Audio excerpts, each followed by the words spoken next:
Joseph Tué, je suis le leader de l'équipe Radio de Douala. Voilà, je connais l'orateur François Tibé, mais chaque fois... Parce que vraiment aimer les gens n'est pas évident. Qu'il met quoi l'amour? Tu n'as pas lu ta Bible. Dès qu'il a répandu, passé composé, l'amour de Dieu dans notre cœur par le Saint-Esprit. Si tu commençais par accepter ce qui est écrit comme étant vrai, et tu parlais le langage, tu déclarais, tu parlais en harmonie, en accord avec ce que Dieu dit de toi. Mais tu ne crois pas en ce que Dieu dit, tu crois en ce que tu vois et en ce qui se manifeste. Il dit que nous sommes appelés à marcher par la foi et non par la vue. Car les choses visibles sont passagères. La colère que tu vois, c'est passager, elle est passagère. Mais les choses éternelles, c'est les vraies choses. Les choses invisibles, elles sont éternelles. Est-ce qu'on se comprend, bien aimé? Dieu crée l'homme et le couronne de magnificence et de gloire. L'homme est la dernière et donc la plus parfaite de la création. Il crée la création par étapes. Dieu crée à l'avance tout ce dont l'homme aurait besoin. Dieu fait une consultation. Ça c'est vrai, n'est-ce pas? Il a d'abord créé le jardin, la nourriture et tout ce dont l'homme aurait besoin avant de créer l'homme en dernière position. Pour dire qu'avant que tu ne sois formé dans le sein de ta mère, tout ce dont tu aurais besoin pour vivre a été déjà rendu disponible. Même si tu ne dis pas Amen, c'est vrai. Amen. Il a disposé de tout ce qui était nécessaire. Donc ta bataille ou ta quête dans la vie, c'est pas comment te battre pour obtenir de quoi vivre. Ça, c'est déjà disponible. Il dit que votre Père sait ce dont vous avez besoin avant que vous le demandiez. Et quand vous demandez, ne faites pas comme les païens qui croient qu'en multipliant les paroles, c'est là qu'ils vont être exaucés. Le Père sait ça, il l'a prévu. Mon fils n'a pas besoin de venir devant moi. Oh, excellent François, toi qui enseignes le module 0, toi qui fais ceci, toi qui fais cela, donne-moi l'argent des beignets. Je vais le délivrer. Quand il se lève un matin, il dit que papa il part déjà. Donc tu comprends ce que tu es supposé faire. C'est un enfant qui sait qui il est. Il sait qu'il est le fils du Père. Il sait que le Père est responsable et prend soin de ce qui le concerne. Tu l'amènes à la boulangerie, il dit que je ne veux pas le chocolat, je veux celui-là. Un enfant qui opère dans la liberté d'un fils. Mais nous, on fonctionne tout comme des gens coupables, qui n'ont droit à rien, qui doivent se cacher de ci, se cacher de cela. Tout ce dont tu as besoin était prévu. Dieu fait une consultation. Quand il a créé tous les autres, il a créé en passant. Mais quand il arrive sur l'homme, il dit faisons. Les trois dimensions de la Trinité doivent entrer en consultation. Parce que celui qui va sortir là doit être le reflet de tout ça. Amen. Il trouve que l'homme est comment? Très bon. Très bon. Et la Bible déclare que toute la création attend avec un ardent désir quoi? La révélation des fils de Dieu. Car la création a été soumise à la vanité. Non de son gré, mais à cause de celui qui l'a, avec l'espérance qu'elle aussi sera affranchie de la servitude de la corruption pour avoir part à quoi? Donc toute la création, comme nous l'avons dit hier, attend ta manifestation. Parce qu'elle aussi a chuté. Quand Adam a chuté, tout ce qui avait été créé a chuté. La mer n'est pas en train de fonctionner comme elle devrait. Le soleil ne fonctionne plus comme il devrait. Amen. Les systèmes politiques et tout ça ne fonctionnent plus comme des... Tout ça attend ta révélation. Tout ça attend un fils de Dieu qui va se lever, prendre le domaine politique et décider de répliquer dans le domaine politique au Cameroun ce qui se passe dans le domaine politique du ciel. Dieu cherche un informaticien qui va se lever et répliquer l'informatique du ciel dans le domaine terrestre. Il cherche quelqu'un dans le domaine de l'éducation qui va télécharger le système éducatif du ciel et implémenter ça dans notre nation. Et ainsi pour tous les différents domaines. C'est comme ça, dominer, régner, répliquer le gouvernement de Dieu là-bas. Le travail que tu fais là, tu le fais pourquoi? Pour l'argent? Pour t'occuper? Ou bien pour dominer? Pour répliquer le règne de Dieu. Est-ce que c'est vraiment le domaine où tu es appelé à répliquer ce règne? Ou bien tu es en train de passer ça que tu as fait à l'école? C'est autant de questions qu'on peut se poser. Amen. Puis Dieu dit, faisons l'homme à notre image, selon notre ressemblance, afin qu'il domine. L'image de Dieu, il y a deux mots ici, l'image de Dieu et la ressemblance de Dieu.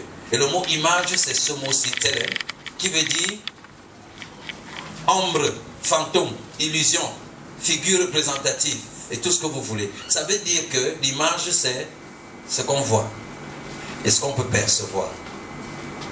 Amen. Et selon la ressemblance c'est hébreu démote, qui veut dire modèle, like fashion, c'est-à-dire que de la même manière que. Amen. Amen. Mana, la manière de fonctionner. Amen. Donc l'image de Dieu a à voir avec l'image, la projection physique, la projection mentale, ce qu'on peut voir et percevoir. Mais la ressemblance a à voir avec le mécanisme, le mode opératoire, comment Dieu fonctionne. Dieu dit faisons l'homme pour qu'il ait notre look physique, qu'il ait notre système mental et qu'il ait notre caractère, notre manière de fonctionner. Bref, faisons l'homme pour qu'il soit totalement comme nous. Donc faisons la différence entre ces deux mots, l'image et la ressemblance, ce n'est pas exactement la même chose. Même si dans la plupart des langues et même dans la Bible, parfois on interchange. Mais dans ce passage en particulier, qui est un passage descriptif de ce que Dieu est en train de faire, les deux mots n'ont pas la même connotation. Faisons l'homme à notre image, qu'il ait notre look physique, qu'il ait notre système mental, mais la ressemblance, qu'il ait le même mode de fonctionnement que nous, qu'il opère comme nous-mêmes nous opérons. Amen. Amen. Donc ça c'est très important. J'avais dit vous êtes des dieux, vous êtes tous des fils du Très-Haut. Dieu n'avait pas l'intention de faire des esclaves, il voulait faire des gens comme des êtres comme lui, typiquement et typologiquement comme lui, dans tous les sens. C'est l'homme après la chute a chuté. L'homme a chuté de ce statut, n'est-ce pas? Mais depuis que l'homme a été racheté, on continue de penser à l'homme en termes de l'homme après la chute. Dès l'instant où on a été racheté, il n'y a plus de différence. Nous sommes en lui, il est en nous. Nous sommes du même esprit, une même souche, participant de sa nature. Tout a été totalement restauré. Mais ça, nous allons en parler. Je vais simplement faire remarquer ici la nuance entre les deux thèmes. Dieu est comme nous. Ça veut dire que quand Dieu vient sur terre et il va apparaître, c'est l'image d'un homme qu'il prend. Il ne prend pas l'image du chien. La Bible dit que Jacob lutta avec un homme toute la nuit. Amen. Après on dit que Jacob a lutté avec Dieu et il fut vainqueur. Il y a un ange dans la Bible qui s'appelle l'ange de l'Éternel. C'est un homme. Josué l'a croisé. Il avait sorti son épée du fourreau. Et Josué lui a dit, es-tu pour nous ou est-ce que tu es contre nous? Il a dit à Josué, ôte tes souliers car le lieu sur lequel tu te tiens est saint. Il a compris que c'est la même personne qui avait parlé à Moïse sur la montagne qui vient de lui parler. C'était l'Éternel lui-même. Et il avait quel look? Un look d'homme. 3 hommes sont venus voir Abraham, 2 sont allés du côté de Sodome et Gomorrhe. L'Éternel est resté avec Abraham. C'était un homme qui était là. Et l'apôtre Paul va dire dans, je crois que c'est dans les Actes des Apôtres, quand il parle aux Athéniens, il dit que n'est-ce pas un de vos propres philosophes a écrit en disant que nous sommes de la race de Dieu. Si nous sommes de la race de Dieu, pourquoi dessinez-vous Dieu, vous le représentez avec des images d'animaux? C'est-à-dire que si vous voulez le représenter, faites au moins une photo de vous-même accrochée. Savez-vous pas que celui qui m'a vu a vu le Père? Amen. Amen. Donc il s'agit de ce look et de ce schéma mental que l'homme devait posséder et dans lequel la vie, le caractère de Dieu devait être déposé. C'est ce caractère qui est appelé la ressemblance. Et quand nous regardons ce verset, puis Dieu dit faisons l'homme et selon ensuite verset 28, Dieu créa l'homme, il le créa et le terme de ressemblance n'apparaît plus.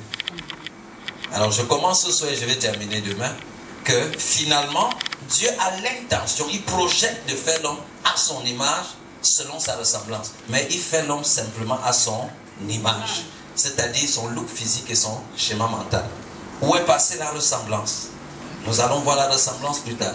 Donc nous disons que Adam qui était dans le jardin était uniquement l'image de Dieu. Il avait le look humain, il avait les dispositions mentales de Dieu, ça c'est l'image, mais il n'avait pas le caractère, il n'avait pas la vie de Dieu en lui. La vie qu'il avait, c'est un souffle. Et c'est là qu'il est dit que quand Dieu a soufflé, il est devenu une âme vivante. Or, le dernier Adam, qui se réfère à Christ, est un esprit vivifiant. Donc le premier avait une vie qui est différente de la vie que le dernier va avoir. Et cette vie, c'était juste un souffle qui a donné, si vous voulez, le fonctionnement à sa perception. Il pouvait choisir, il pouvait exercer sa volonté, tout ce qui revient, qui est de l'ordre de l'âme. Mais le mode opératoire de Dieu n'habitait pas en lui. Ce mode opératoire de Dieu, c'est Christ, qui a été symbolisé dans le jardin par l'arbre de la vie. Et lorsqu'Adam et Ève vont pécher, Dieu va dire de bloquer cet arbre, qu'ils ne le consomment pas, de peur qu'il ne devienne éternellement corrompu. Il faut corriger le problème qui s'est créé. L'image vient de chuter, il faut d'abord guéri l'image avant d'y introduire la ressemblance. Parce que la ressemblance est éternelle. Amen. Amen. Donc globalement, je veux que vous remarquiez, fassiez la différence de l'image et la ressemblance, que nous comprenions qu'ici l'image a été créée. Ces versets, même le verset 28, montre que c'est l'image. Il le fit à son image. Mais la ressemblance, nous allons voir la ressemblance. Quand est-ce que la ressemblance entre effectivement en jeu? Ceci veut dire en d'autres termes que l'homme qui était dans le jardin que nous appelons Adam n'était pas achevé. Ce n'est pas la version achevée de ce que Dieu projetait de faire. C'était un modèle échantillon en cours. Malheureusement, avant que le travail ne soit achevé, il avait déjà chuté. Et on n'a pas achevé, on a préféré corriger d'abord ce qui s'est produit avant d'achever l'homme. Vous savez, nous verrons plus tard que Jésus est le dernier Adam. Et que le mot dernier là-bas, c'est kratos en grec, qui veut dire la version achevée. Ça ne veut pas dire celui qui numériquement arrive en dernière position. Ce mot-là veut dire la version achevée. La version finale. Donc l'Adam qui est dans le jardin est une version initiale, mais qui n'est pas encore achevée. Et cette version sera finalement achevée en Christ, qui sera dans le premier-né de la création. Vous connaissez ce passage, n'est-ce pas? Jésus qui est le premier-né de quoi? Alors si Dieu avait déjà fait la création dans l'Ancien Testament, il ne serait pas le premier-né. Il serait au moins le deuxième, parce qu'il y a eu un avant lui. Mais depuis l'Adam du jardin, personne n'est né. Aucun individu de la création n'a été achevé. Personne n'a été totalement créé. C'est en Christ que le premier homme que Dieu projetait ici va exister. Le premier-né de la création. Donc nous allons voir ça dans les leçons suivantes. Mais aujourd'hui, retenons ce qui a été dit. Amen. Donc voilà ce que je viens d'expliquer. L'image, ce sont ces deux aspects. Le corps, l'âme. La réception, la réaction, l'expression, la mémoire et tout ce que nous voulons. Donc ça, c'est l'image. La ressemblance, c'est l'esprit. La vie de Dieu qui loge dans l'esprit. L'homme nouveau, révélation et tout ce qui va avec. Et en cela, nous devenons participants de la nature divine, temple de Dieu, temple du Saint-Esprit, ouvrage de Dieu, foi créatrice de Dieu, vivifié, capable de vivifier notre corps mortel. Nous communiquons la santé, la vie, nous pouvons connaître les choses cachées, nous pouvons dominer sur les esprits, nous pouvons juger les anges. C'est à partir d'ici qu'on va recommencer demain, donc ne cherchez pas à recopier. Et pour résumer, il n'y a pas de domaine sans maître. Là, c'est une sorte de classification de la création et les jours. C'est-à-dire que le jour 1, Dieu crée quoi? Les lumières, les luminaires et les ténèbres. C'est ça? Voilà, et les ténèbres. Et le dominateur, c'est quoi? Deux grandes luminaires et les étoiles. Pour régner, pour gouverner, quoi? La lumière et les ténèbres. Observation, l'horoscope est une folie. Les luminaires, les étoiles et tout ça n'a pas été créé pour gouverner l'homme. C'est pour gouverner la lumière et les ténèbres. Mais aujourd'hui, avec l'horoscope, on se base dessus pour gouverner l'homme. Tu vas tomber amoureux demain. Tu vas faire comme ceci. Tu vas faire comme cela. Tu es le zodiaque, tu es lion, tu es verseau, ainsi de suite. C'est une folie. Parce qu'ils n'ont pas reçu le mandat de gouverner l'homme, mais de gouverner la lumière et les ténèbres. Donc quiconque se laisse gouverner par ça est dans la folie. Le jour 2, il crée le ciel et les eaux. Et le jour 5, il crée les créatures aquatiques et les oiseaux. Pour régner dans ces deux espaces. Le dédoublement est une dévalorisation de l'homme selon Dieu. Vous connaissez le dédoublement? Quand Dieu voulait que les gens les totems. Quelqu'un associe sa vie à la panthère. Le jour où la panthère meurt, il meurt. Alors que l'homme est au-dessus des animaux. Totalement au-dessus des animaux. Et descendre pour associer ta vie à un tel être, c'est confus. Jour 3, Dieu crée la terre et la végétation. Jour 6, il crée les animaux et l'être humain. Pour gouverner. L'homme est le dernier créé. Il reçoit l'ordre de régner, gouverner sur tous les autres domaines et leurs dominateurs. Donc tous les domaines qui sont ici, l'homme étant grand dernier, lui il peut dominer, assujettir tout ce qui est là. Mais ce qui est là ne peut pas l'assujettir. Aujourd'hui le soleil impose le rythme. La mer sèche. L'eau manque, la sécheresse s'établit, les plantes ne poussent pas comme il faut. On est obligé de déplacer les animaux d'un endroit à l'autre pour les faire vivre, ainsi de suite. L'homme a perdu le contrôle à cause de la chute. Et les seuls hommes qui ont retrouvé le contrôle sur la terre refusent d'accepter leur identité et d'accepter la responsabilité de maître de l'ordre. On va faire comment? Dis à quelqu'un, accepte ta responsabilité. Dis que tu es un Dieu. La terre s'il te concerne. Il faut que tu mettes de l'ordre. Donc pendant que les gens cherchent à fuir pour aller au ciel, Dieu va amener le ciel sur la terre. Que ton règne vienne sur la terre, pas au ciel, que ça vienne sur la terre. Dieu veut que le règne, l'ordre qui est au ciel soit établi sur la terre. Il compte sur qui pour le faire? On dit que nous avons une nouvelle terre est descendue du ciel, n'est-ce pas? Une nouvelle terre, n'est-ce pas? Et la terre-ci, qu'est-ce qui arrive à la terre-ci? Hein? La terre-ci n'est pas détruite. Si vous lisez, vous allez vous rendre compte que Paul dit expressement que la mortalité ne sera pas détruite. Elle va être engloutie par l'immortalité. Est-ce qu'on se comprend? Et ça, c'est tout un autre champ de révélation. L'engloutissement, ça veut dire que la terre n'est pas détruite en tant que telle. Mais une autre terre, un autre système de gouvernement, un autre mode de fonctionnement va émerger et prévaloir sur ce qui est là. Il va subjuguer, anéantir, dominer ce qui est là. Amen. Amen. Et quand on parle du ciel, il s'agit de quoi? Quand Ephésiens 2 dit que nous sommes assis avec lui dans les lieux célestes, c'est-à-dire que toi qui es ici, tu es assis pourtant là-bas. C'est ton ange qui est ici. Donc cette terre qui descend là, c'est quoi? L'ensemble de tous ceux-là qui sont assis là-bas, qui se lèvent et qui se manifestent en tant que fils de Dieu. C'est pas comme à la source, on voit un truc qui sort du ciel. Et puis ça vient se poser sur la terre. Ça parle de la manifestation des fils de Dieu, qui étant assis dans les lieux célestes, prennent la responsabilité justement d'amener la gloire et le règne de Dieu à Ephraim, à Juda et ainsi de suite. Les dominateurs ou les messies sortis de Sion. Est-ce qu'on se comprend? En résumé, l'homme est créé en dernière position. L'homme est créé non pas par décret, mais par consultation. Dieu crée au préalable tout ce qu'il faudra à l'homme. Dieu voit que l'homme est très bon. Il crée l'homme en son image. Il fait de l'homme l'intendant de toute la création. Il donne la domination et demande à l'homme d'assujettir et de dominer. Le résumé continue. Nous sommes créés à son image, pas à sa ressemblance.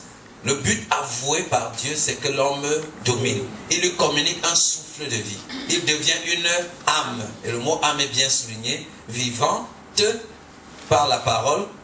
Elle vit par la parole reçue. Et la parole reçue qui entretient la vie de cette âme, c'est mange de tous les fruits des arbres du jardin, mais ne mange pas ceci. Tant qu'il gardait cette parole, son âme était vivante. Le juif n'a plus gardé cette parole, il est mort. Amen. Et donc c'est à partir d'ici que tout le reste continue. Nous sommes en train d'entrer dans le nœud, progressivement dans le nœud de ce séminaire. C'est-à-dire que ce que nous disons au sujet de l'image et la ressemblance, nous sommes en train d'entrer dans le nœud de ce pourquoi nous sommes là. Parce que c'est à partir d'ici que nous allons évoluer. Ici, nous allons parler de l'homme créé dans le jardin, n'est-ce pas? Mais il ne s'agit pas de toi. Amen. Amen. Je veux un amen plus sérieux. Amen. Un amen plus convaincant. Amen. Parce que c'est comme ça que les hommes de Dieu font à Douala. Les grands hommes de Dieu, comme ça, je peux aussi être un grand homme de Dieu à Douala.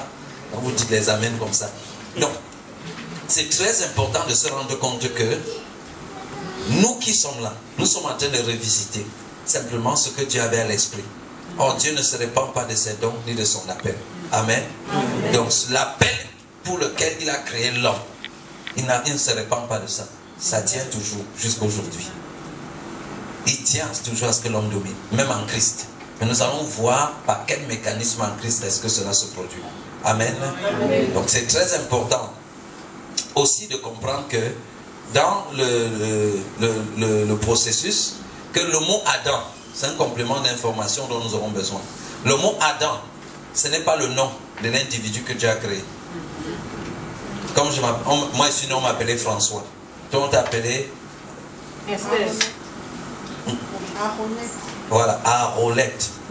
Net. Voilà, Aronette. Net. Voilà. Et on l'appelait, on t'appelait Joseph, on l'appelait Jean, on l'appelait Joël. Ça, ce sont les noms. C'est-à-dire le son par lequel on nous identifie. Le son auquel nous répondons. N'est-ce pas? Mais Adam n'est pas un nom. C'est pas au son auquel cet homme-là répondait. Le mot Adam, c'est Ad-Ama en hébreu. Et ça veut dire rouge vif, sans terre. En d'autres termes, ça veut dire âme. En d'autres termes, ça veut dire humanité. Donc le mot Adam veut dire humanité. Donc quand il dit faisons l'homme, il dit faisons l'humanité. À notre image et selon notre ressemblance. Donc Adam est à la fois un individu qui est l'échantillon de l'humanité, mais en même temps toute l'humanité. C'est pour ça que tout ce qu'Adam fait est directement répliqué à toute l'humanité. Tu étais dans ses reins, pas toi, ceux qui n'ont pas encore cru, étaient dans ses reins. Vous savez, tout ce qu'il a fait les concernait. Ça, c'est une première chose. Adam, ce n'est pas son nom. Adam, c'est la désignation. Et ça veut dire humanité. Ad-ama veut dire rouge sang. Ce qui veut dire que la vie du sang. Donc, humanité, humain veut dire ce qui a la vie dans le sang. C'est ça le sens d'Adam. Ce qui a la vie dans le sang. Et quand nous arrivons dans Jean chapitre 1, verset 2, on dit qu'ils ne sont, lesquels sont nés, ni du sang, ni de la chair, ni de la volonté de lui, sont nés de Dieu. Nous comprenons qu'il y a un problème. La vie du sang, Ad-ama, cède à autre chose. C'est pour ça qu'il y a un premier Ad-ama et un deuxième, un dernier Ad-ama. Est-ce qu'on se comprend? Notez ces petits détails, c'est très important pour la bonne compréhension de la suite. La deuxième chose, c'est que Dieu crée l'homme couple. Ça veut dire que Ad-ama là a le mâle et la femelle à l'intérieur. Cette humanité, c'est mâle et femelle. Donc on dit faisons l'homme. Quand on dit souvent homme avec grand H, quand il disait faisons l'homme, il parlait de l'homme avec grand H. Et dans cet homme-là, il y avait mâle et femelle.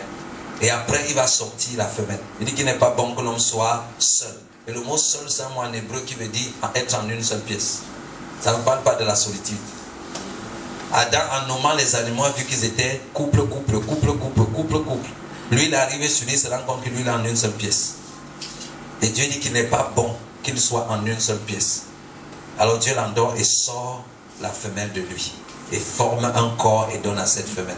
Mais elle avait toujours été en lui. Donc tout ce qui se passe dans la création, c'est un couple qui existe. Le jour où nous ferons le module X des couples, nous allons bien développer cet aspect-là. Parce que ça a des implications profondes dans la manière dont nous vivons notre vie de couple. Et beaucoup de problèmes viennent du fait qu'on ne conçoit pas les choses de cette façon. Et le système western, occidental, nous envahit, nous enseigne tout genre de choses au nom des enseignements bibliques sur le mariage. Mais c'est un couple. Étant donc un couple, quand Ève sort, quand la Bible dit que c'est Ève qui a été tentée et non pas Adam. Ève est en fait une partie d'Adam. Donc on n'a pas entendu que les femmes ont été tentées et les hommes ne le sont pas. On est en train de dire que la femme qui symbolise en fait la faiblesse de l'homme. C'est-à-dire qu'une partie qui n'est pas la totalité. C'est elle qui a fléchi. Et c'est pour cela que je dois la protéger. C'est pour cela que je dois la traiter sagement. Parce qu'elle symbolise la partie faible ou affaiblissante de moi. Quand on dit que nous sommes restés ensemble, nous sommes assis à la droite de Dieu. Nous savons que la droite de Dieu ne veut pas dire qu'il y a un siège à la droite, à côté de Dieu à droite. Mais nous sommes dans la partie forte de Dieu. La droite de Dieu veut dire la dimension forte et puissante de Dieu. Et la femme veut dire la dimension faible et affaiblissante de l'homme. C'est-à-dire que les deux, vous formez un seul corps et que personne n'a jamais haï son propre corps. Parce qu'il s'agit de toi, en réalité. Mais nous ne sommes pas dans un séminaire de couple, n'est-ce pas? Mais c'est bien d'avoir ces quelques idées pour bien appréhender ce qui s'est passé. Donc quand Ève fait ce qu'elle a fait, les gens disent souvent que c'est parce que son mari n'était pas là. La Bible dit que quand elle a mangé le fruit, elle donnait aussi à son mari qui était près d'elle. C'est bien écrit qu'il était près d'elle. Et il y a beaucoup de similitudes qui ressortent là. Et l'homme dont va perdre, va chuter où? Au pied d'un arbre. Amen. C'est au pied d'un arbre qu'il va chuter, en mangeant un fruit. Mais l'homme va être racheté où? Sur un arbre sec, affamé, depuis 40 jours. L'homme était dans ce jardin, il avait tout ce qu'il lui fallait. Il pouvait manger de tout ce qu'il voulait, sauf ce fruit. Mais l'autre Adam, lui, il était au désert. Il n'avait rien à manger et depuis 40 jours, quand il n'avait pas mangé, il a eu la même tentation. Ils ont été tentés dans le même contexte avec les mêmes tentations. Celui-ci avait la nourriture en agogo. On lui a proposé de manger un fruit, il a mangé. Il n'avait rien de l'obliger à manger ça. Pourtant Jésus, il était au désert. Il n'avait pas mangé depuis 40 jours. On lui a aussi proposé de changer les cailloux en pain de manger. Il n'a pas mangé. Demain, nous allons aborder ces aspects pour montrer la question de la rédemption et la victoire écrasante de Jésus sur tout ce qui concerne le diable, ses œuvres et tout le reste. Et comme ça, tu entres dans le repos. La culpabilité, la conscience du péché, la conscience de la condamnation, la peur du jugement et toutes ces choses s'évaporent. Tu entres dans le repos parce que Jésus a dit, venez à moi pour tout ce qui est fatigué et chargé. Je vous donnerai des combats, des nuits de prière, pour envoyer le feu, l'eau. Je vous donnerai quoi? Et le mot repos là-bas c'est shalom, shalom. C'est la paix, mais c'est plus que la paix. C'est la prospérité, l'abondance. La non-conscience du besoin. La quiétude parfaite. Amen.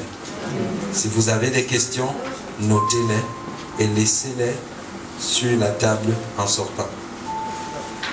Amen. Amen. Nous n'improvisons pas dans ce séminaire les réponses aux questions. Pour moi, les questions sont très importantes pour bien comprendre. Donc, il faut bien répondre à chaque question avec tous les versets et tous les détails nécessaires pour que cela puisse éclaircir et non confondre. Donc, s'il y a une question, écrivez la question, laissez au secrétariat chez Fanny en sortant et nous allons y apporter des réponses demain. Amen. Amen. Est-ce que nous avons compris le but, l'intention originelle de Dieu pour l'homme? Quelle est l'intention originelle de Dieu pour l'homme? C'est faire quoi? C'est... J'attends les réponses. Chacun peut avoir... On a eu tellement de synonymes que chacun peut citer son synonyme.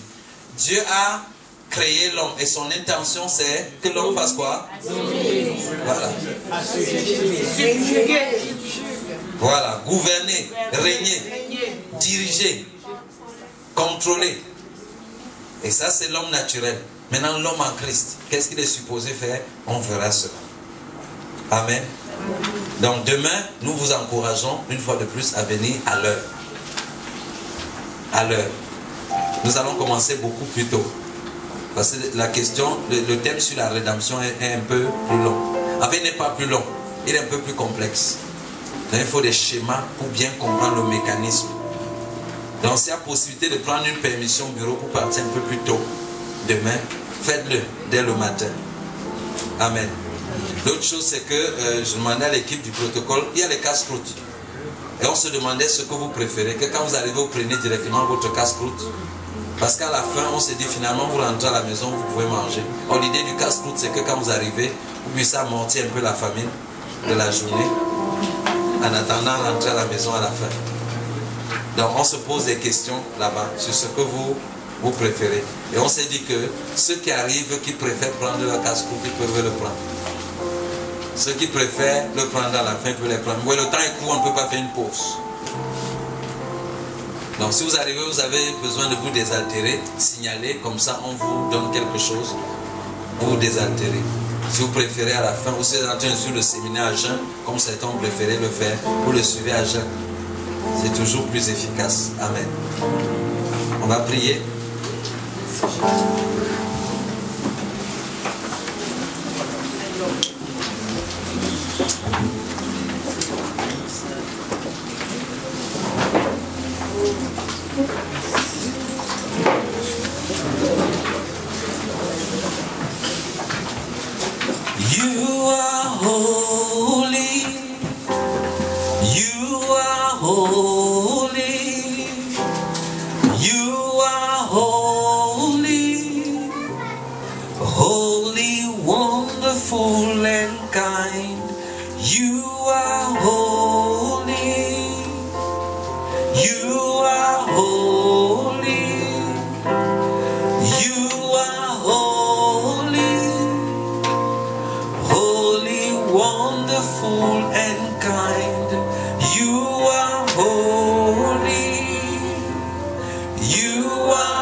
Wonderful. Bénis le Seigneur bien-aimé, qui a bien voulu nous faire à son image et selon sa ressemblance. Lui qui t'a créé, t'a couronné de gloire et de magnificence, t'a couronné de distinction.